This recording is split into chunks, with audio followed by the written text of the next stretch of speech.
नमस्कार दोस्तों, स्वागत है आप सभी का मेरे YouTube चैनल स्टेनो गुरु शिवा में। दोस्तों शुरू करते हैं आज के डिक्टेशन। गति लेखन अभ्यास संख्या 90। गति 80 शब्द प्रति मिनट। स्टार्ट। अंततः मोदी सरकार इस नतीजे पर पहुंची कि जातिगत जनगणना करा ली जानी चाहिए। यह भारतीय राजनीति और समाज पर व्यापक प्रभाव डालने वाला निर्णय है।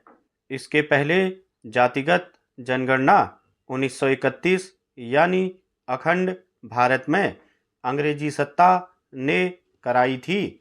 2011 में मनमोहन सरकार ने जातिवार जनगणना कराई अवश्य, लेकिन उसमें इतनी जटिलताएं मिली कि उसके आंकड़े सार्वजनिक नहीं किए गए। इसके बाद कुछ राज्यों ने जातियों की गिनती करने के लिए सर्वे कराए, क्योंकि जनगणना कराने का अधिकार केवल केंद्र को ही है। हालांकि भाजपा ने बिहार में जाति आधारित सर्वे का समर्थन किया, लेकिन जातिगत जनगणना को लेकर वह मुखर नहीं रही। आरएसएस ने अवश्य इसका समर्थन किया।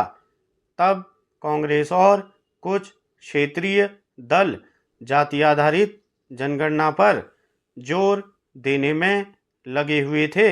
यह तय है कि जातिगत जनगणना कराने के फैसले पर जहां कांग्रेस एवं अन्य विपक्षी दल इसका श्रेय लेंगे, वहीं भाजपा इसे सामाजिक न्याय केंद्रित अपनी पहल बताएगी।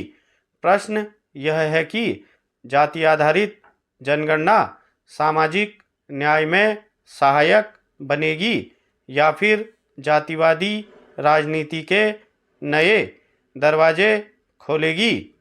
यह बहुत कुछ इस पर निर्भर करेगा कि जातिगत जनगणना के आंकड़ों का उपयोग किस तरह किया जाता है।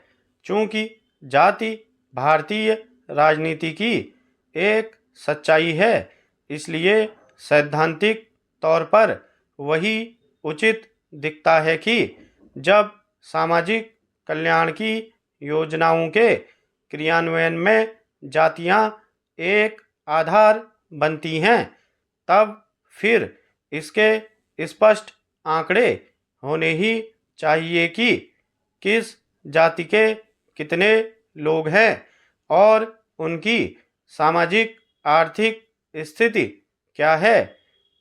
अभी तक अनुसूचित जातियों जनजातियों की तो गिनती होती रही, लेकिन अन्य पिछड़ा वर्ग यानी ओबीसी की नहीं। अब सभी जातियों की गिनती होगी।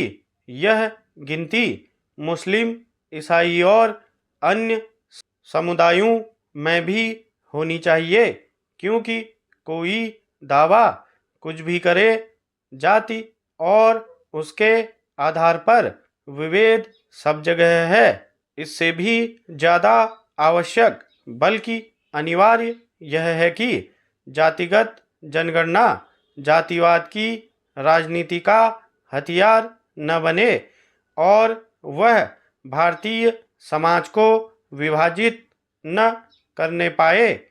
इस अंदेशे को दूर करने के कुछ ठोस उपाय होने ही चाहिए कि जाति आधारित जनगणना जातीय विभाजन का कारण न बनने पाए। यह अंदेशा इसलिए है क्योंकि यह किसी से छिपा नहीं कि कई राजनीतिक दल खुले रूप से जाति की राजनीति करते हैं। जाति आधारित जनगणना का लाभ है तो हानि भी।